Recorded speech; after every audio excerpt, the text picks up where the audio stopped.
Waalaikumsalam This call warahmatullahi is now being wabarakatuh. recorded. Baik, di pagi hari ini untuk seterusnya selama 3 minggu kita sama seperti kemarin akan mengadakan perkuliahan secara daring atau online. Dan di pagi hari ini bertemu lagi dengan saya, mata kuliah biologi sel, dan di materi ini kita akan membahas dua pertemuan sekaligus yang menjadi satu, yaitu pertemuan 3 dan 4, dan topik bahasanya mengenai struktur membran sel dan transportasi membran sel. Oke. Itu nanti di Google Classroom di download ya. Saat saya presentasikan ini mungkin ini akan ada apa ya? Ada yang tidak muncul mungkin.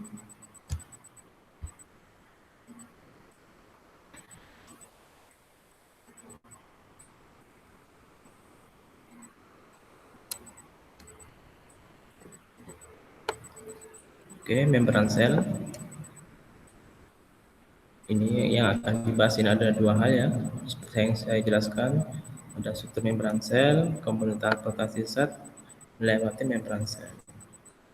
Untuk struktur membran sel itu, membran sel sendiri pengertiannya merupakan lapisan yang berfungsi sebagai dinding pembatas antara dua daerah yang diisi oleh air. Di sini bisa dilihat ada sisi bagian luar dan sisi bagian dalam. Nah, ini ada cairan ekstraseluler, artinya ini lingkungan di luar sel. Kemudian intraseluler ini adalah lingkungan cairan yang berada dalam sel itu. Kemudian membran sel ini disusun oleh berbagai molekul yang setidaknya terdiri dari 4 komponen utama. Ada fosfolipid ganda, ini pada bagiannya ini yang bulatan-bulatan. Kemudian ini fosfolipid ganda itu atau lipid bilayer merupakan struktur utama penyusun membran sel. Kemudian ada kolesterol, ini lapisan lemaknya. Ini terletak di antara barisan fosfolipid dan ini mengatur fleksibilitas membran sel. Jadi seperti mesin suatu kendaraan itu ya, ini sebagai pelumas agar itu bisa bergerak dengan fleksibel. Kemudian ini ada protein.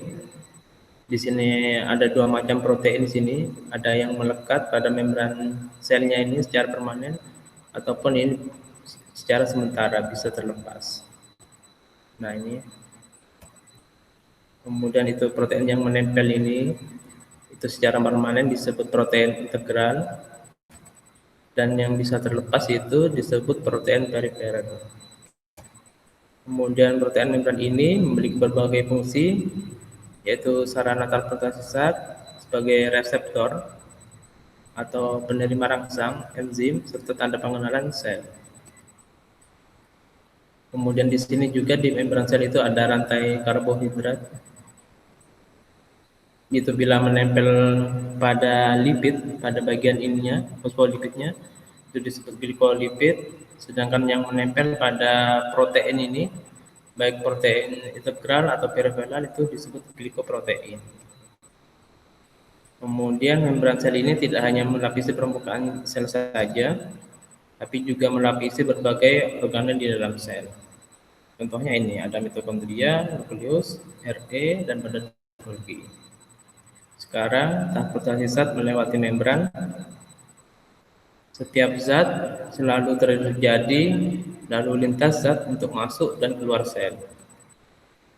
Zat makanan itu harus dimasukkan ke dalam sel yang gunanya sebagai sumber energi. Kemudian zat yang terbentuk dari hasil sisa metabolisme harus dikeluarkan dari dalam sel agar tidak menumpuk. Kemudian lalu lintas zat ini tidak terjadi begitu saja. Pergerakan mereka itu diatur oleh membran sel. Dan sifat dari membran sel ini itu bersifat semi permeabel. Artinya itu yaitu bisa mengatur apa saja yang boleh melewati dan tidak boleh melewati membran sel. Nah, ada zat yang melewati membran sel dengan mudah dan ada zat yang tidak dapat melewati membran sel. Nah, ini contohnya. Jika itu molekul kecil yang nonpolar atau artinya itu masih berukuran sangat kecil, itu dapat bebas keluar masuk membran sel. Contohnya ini, ada air dan gas CO2 dan oksigen. Kemudian itu bila itu suatu ion dan molekul yang polar atau berukuran besar, ini ada glukosa, gula, dan asam amino atau protein, itu sulit menembus membran sel. Nah, agar dapat melintasi membran sel itu, mereka perlu bantuan protein. Dengan adanya protein ini, itu akan membantu molekul polar ini melewati membran sel. Kemudian mekanisme transportasi zat, itu ada 3, ada secara pasif, aktif, dan transportasi yang difasilitasi. Transport pasif ini itu bedanya dia tidak menggunakan energi, ini menggunakan energi, kemudian ini juga ada yang menggunakan energi. Oke, sekarang ke transport pasif ya. Transport zat dalam cairan yang terjadi secara alami tanpa menggunakan energi. Itu ada 3, ada difusi terfasilitasi, dan osmosis. Nah, ini contohnya. Ini ada gelas, air, dan ini bisa semacam zat lainnya, misalnya bubuk kopi atau gula yang dimasukkan, kemudian ini akan menyebar ke segala arah, sehingga memenuhi gelas tersebut bersatu dengan air. Nah, seperti ini. Untuk yang lebih detail lagi, misalnya contohnya ini ya, ada suatu wadah, kemudian dipisahkan dengan membran permeabel, kemudian di sini diletakkan suatu zat, misalnya gula.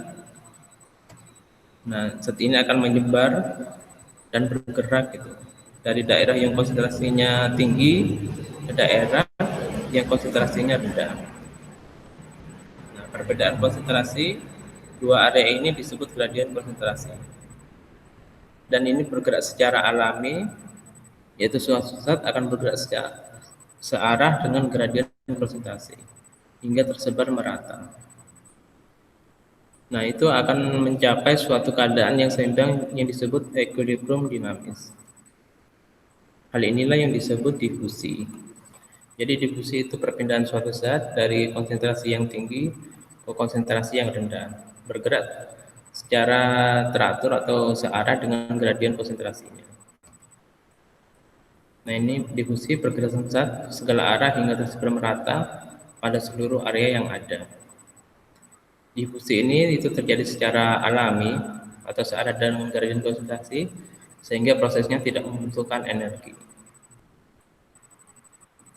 Kemudian difusi melalui membran sel itu dilakukan oleh molekul kecil yang bersifat nonpolar. Contohnya ada gas, ini nitrogen, oksigen, dan CO2, ataupun air. Kemudian sekarang dengan keadaan yang serupa itu, misalnya terdapat membran sel yang memisahkan cairan, apabila diletakkan beberapa zat seperti ion dan molekul polar atau zat yang berukuran besar, seharusnya itu mereka akan bergerak dari kiri ke kanan mengikuti gradien konsentrasi. Karena besarnya suatu zat itu tidak mampu melewati membran sel ini. Kemudian dengan adanya protein integral ini akan membantu zat itu melewati membran. Dengan adanya protein integral, ion dan molekul polar dapat berdifusi mengikuti gradien konsentrasi. Mekanisme difusi yang melibatkan bantuan protein ini disebut difusi terfasilitasi atau difusi yang dibantu oleh suatu ion atau protein. Nah, itu bisa masuk ke sini dan akhirnya dari lingkungan luar masuk ke lingkungan dalam sel. Kemudian ada 2 macam protein yang membantu difusi terfasilitasi. Ada channel ion di sini, kemudian ada protein pembawa. Bedanya di sini nih, kalau channel ion itu merupakan pintu gerbang yang biasanya tertutup, dan ia itu hanya terbuka apabila ditempeli oleh molekul tertentu ligan dan terdapat perbedaan potensial listrik pada membran selnya. Contohnya ini, ada ion Na+ yang akan masuk dari lingkungan luar ke lingkungan dalam sel. Nah, Na+ itu memiliki konsentrasi yang lebih tinggi pada cairan ekstraseluler. Kemudian itu mereka tidak dapat masuk ke cairan intraseluler karena channel ionnya itu tertutup. Kemudian channel ini dapat dibuka oleh ligan ini, suatu pembuka dari channel ion ini misalnya neurotransmitter. Saat neurotransmitter itu menempel, channel ion ini akan terbuka. Nah, ini tutupnya akan terbuka. Nah, sehingga Na+ itu dapat masuk ke cairan intrasel. Nah, ini proses ini terjadi pada transmisi sinyal antar neuron atau sel saraf. Kemudian ini bagaimana dengan protein pembawa? Bedanya itu difusi transportasi melalui protein pembawa terjadi saat suatu zat melekat pada protein yang kemudian dilepaskan ke sisi membran sel yang lain. Nah, ini searah dengan gradien konsentrasi. Kemudian selain difusi transportasi, itu jenis transportasi lainnya itu adalah osmosis. Osmosis merupakan difusi molekul air melalui membran semipermeabel untuk menyeimbangkan dua larutan yang berbeda konsentrasinya. Jadi yang mengalami difusi itu bukan zat larut yang melainkan molekul airnya. Contohnya ini, ada cairan dengan zat larut dengan konsentrasi yang berbeda. Di sisi kiri yang konsentrasinya lebih rendah atau encer, itu disebut larutan hipotonik. Jadi dia itu lebih kecil itu zatnya. Kemudian sisi kanan itu yang konsentrasinya lebih tinggi, pekat. Ini banyak macam zatnya, ini disebut larutan hipertonik. Karena kedua sisi ini memiliki konsentrasi yang sama, tapi karena zat larut tidak mampu menembus membran. Maka ini yang berpindah itu molekul airnya yang bergerak ke kanan untuk menghilangkan perbedaan konsentrasi ini. Jadi seperti ini, karena molekul air berpindah, maka volume cairan kiri akan berkurang, sedangkan cairan kanan akan bertambah. Dan begitu seterusnya. Bila ini terus naik, kemudian di sini akan berpindah ke sini. Jadi nanti akan seimbang. Hal ini terus terjadi hingga konsentrasi kedua sisi menjadi sama, sehingga mereka disebut larutan yang isotonik. Nanti akan seperti ini sama jadinya. Oke, di sini pengertian difusi itu difusi air dari larutan yang konsentrasinya lebih rendah, hipotonik, menuju larutan yang konsentrasinya lebih tinggi, hipotonik, hingga konsentrasi kedua larutan menjadi sama.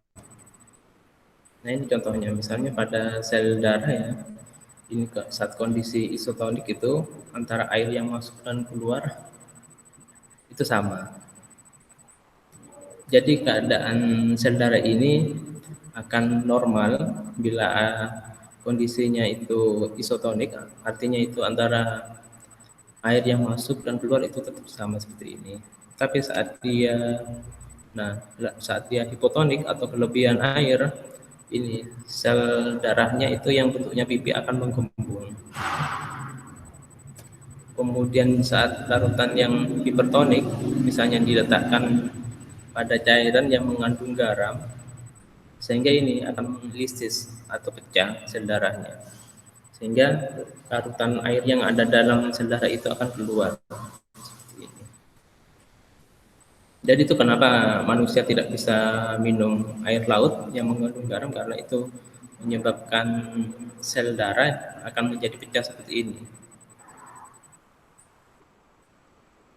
Dan manusia itu juga dilengkapi dengan alat penyelam itu, karena itu selain tekanan air laut, tekanan osmotiknya dan kadar garamnya itu akan merusak kulit itu pada kedalaman tertentu, sehingga pada kedalaman yang kurang lebih dari 300 meter dan selebihnya ke bawah itu manusia tidak bisa langsung itu dengan menyelam tanpa suatu alat ataupun menggunakan kapal selam. Dan jika manusia terkena itu tekanan osmotiknya, tentu itu akan membuat itu kulit menjadi rusak atau lepuh. Kemudian sekarang ke transfer aktif atau menggunakan energi. Perbedaan antara transfer pasif dan aktif adalah arah pergerakan zat yang melewati membran. Pada transfer pasif itu pergerakan zat searah dengan gradien konsentrasi sehingga tidak membutuhkan energi. Pada transfer aktif, zat bergerak melawan gradien konsentrasi sehingga memerlukan energi. Ada dua macam transfer aktif, atau ini ada transfer aktif primer dan transfer aktif sekunder. Jika yang transfer aktif primer itu menggunakan molekul ATP, dan transfer aktif sekunder itu menggunakan arus pergerakan zat lainnya. Nah, ini contohnya, pompa sodium potasium. Ada cairan di luar sel dan dalam sel. Atau ini ada lebih banyak ion sodium Na+ pada cairan ekstrasel. Kemudian sebaliknya di dalam lingkungan sel itu ada ion potasium K+ pada cairan intrasel. Kemudian tugas pompa protein ini adalah memindahkan ion sodium dan potasium melawan gradien konsentrasi. Nah, dengan adanya molekul ATP ini, adenosine trifosfat, sebagai sumber energi, tentu pompa ini akan berfungsi. Nah, ini awalnya 3 buah ion Na+ akan menempel pada pompa protein. Kemudian dengan adanya molekul ATP yang menempel itu pada protein akan memberikan suatu energi. Nah, sehingga pompa protein ini menjadi terfosforilasi atau mengubah bentuknya. Nah, ion Na+ ini akan keluar ke cairan ekstrasel. Kemudian sebagai gantinya itu akan digantikan dari 2 buah ion K+ ini yang akan menempel pada pompa protein. Fosfat inorganik meninggalkan pompa protein, dan akibatnya ini pompa protein ini perlahan kembali ke bentuk semula. Setelah kembali ke bentuk semula, ion K+ itu akan dilepas ke cairan intrasel. Nah, ini proses transfer aktif selesai dan siap untuk diulangi lagi seperti siklus sebelumnya. Seperti ini. Untuk pompa sodium potasium ini banyak terdapat pada neuron atau sel saraf. Fungsinya untuk mengantarkan impuls rangsangan saraf. Selanjutnya ini ada transfer aktif sekunder, merupakan perpindahan zat melawan gradien konsentrasi dengan memanfaatkan aliran zat lain yang berpindah searah dengan gradien konsentrasi. Contohnya ini ada simpod, pergerakan dua zat yang searah, dan antipod, pergerakan dua zat yang berlawanan arah. Oke, sekarang ke ini yang terakhir ya, butantot, merupakan transportasi zat dalam jumlah atau ukuran yang besar ke dalam atau keluar sel menggunakan lipatan membranan sel, contohnya endosistosis dan exostosis. Nah, ini exostosis ini ada suatu benda di luar sel, kemudian dengan vakuola dia akan diambil untuk dijadikan makanan dan masuk ke dalam lingkungan sel untuk dimanfaatkan oleh sel itu membuat suatu energi. Sedangkan yang exostosis itu dari ini lingkungan dalam sel makanan itu yang sudah tidak digunakan, perlahan-lahan ini akan dikeluarkan oleh vakuola makanan keluar sel. Contohnya ini. Nah, ini misalnya ini adalah suatu sel darah putih dan ini bakteri.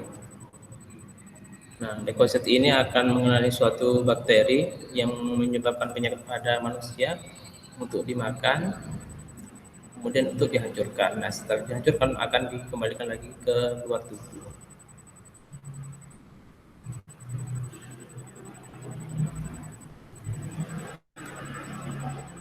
Oke, ada yang mau ditanyakan?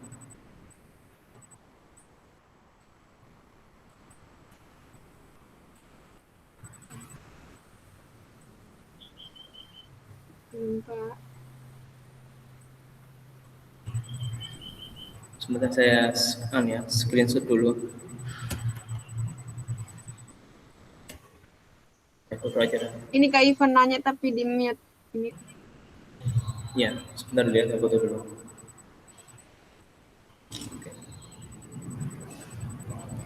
Gimana? Barusan keluar sendiri, Bapak. Loh? Keluar sendiri?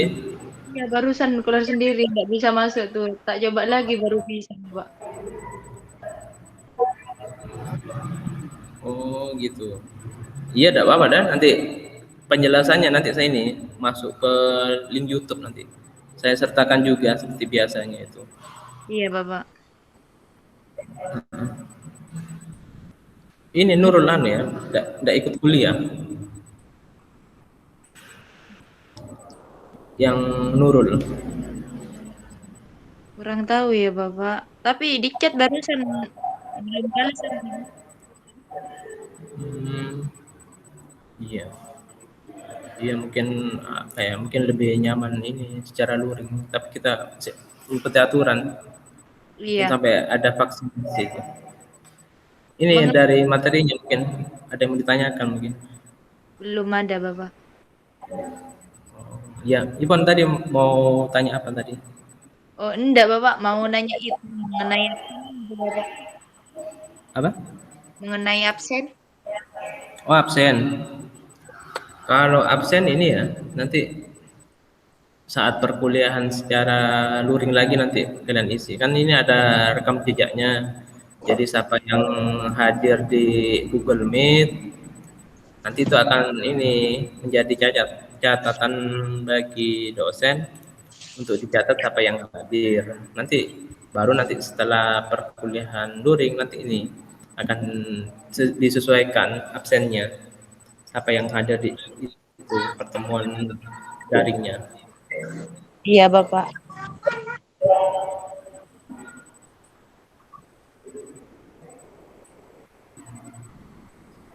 Baik ya, kalau ini mungkin tidak ada yang ditanyakan. Saya akhiri ya perkuliahan pagi hari ini. Semoga mudah dipahami materinya dan kita akan bertemu lagi ya 3 minggu berikutnya. Kemudian bila ada waktu ya peluang kita akan mengadakan praktikum. Iya, Bapak. Baik, terima kasih atas kehadirannya. Assalamualaikum warahmatullahi wabarakatuh. Waalaikumsalam warahmatullahi taala wabarakatuh. Terima kasih, Bapak. Iya, sama-sama. kasih Pak. Iya, sama-sama.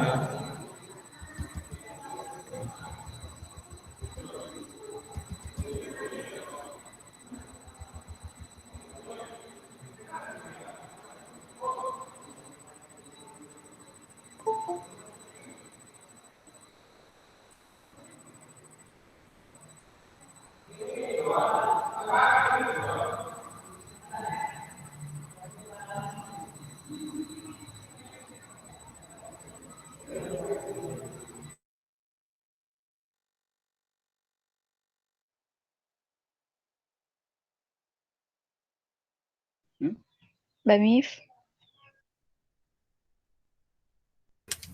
Gila bubar mana buru datang. Oh, bubar ya Allah, kagak Sopankah tahu. begitu? Dari rumah pas, Pak. Ya buru bubar ya. Buru aja bubar. Iya, pesan ada Pak Ibnu Thohir Ibnu. Terus keluar karebeuna. Bona, Ya Allah. Gimana, Pak? bona dong mah bona keleper bocang kok. Di jalan tadi. Benih baca. Emang on tapi orang Bona HP bo. beda kasang. Pula. Ongkun lah bubar, Pak. Bona tak boleh cek beda jalan jono kan anu. Bah, Ih, ya kan buru tadi dia sama-sama bubar kemarin. nunggu link. Tak tahu ya Tina. Kebentar jalan kada lemle. Ternyata selama beli-beli masuk. Ya Allah, jeling saya dan tak berdiri gelak lah. Bahasa apa, Pak? Sel bagian sel. Terus Pak Ibnu bilang apa? Bilang aku gimana? Nanya kamu kemana? Beli-beli. Balas katanya bapak ngechat nggak dibalas bibanya. Iya iya HP bede kasang. Dari ya. Iya dah aku mau minta maaf dulu ke Pak Ibnu ya Allah. Ternyata engkau nyangkal selama ada kuliah. Iya bapak baik kok, nah kali minta maaf. Iya. Iya deh ya, Mbak. Makasih Tapi infonya. ya update kamera. Apa? Iya gila ya screenshot di bapak ruang saya datang. Ya Allah, Astagfirullahaladzim. Engkau alpa lah. Alikang boleh. Iya.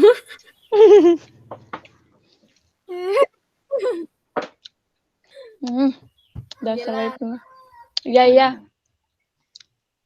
Assalamualaikum. Yuk.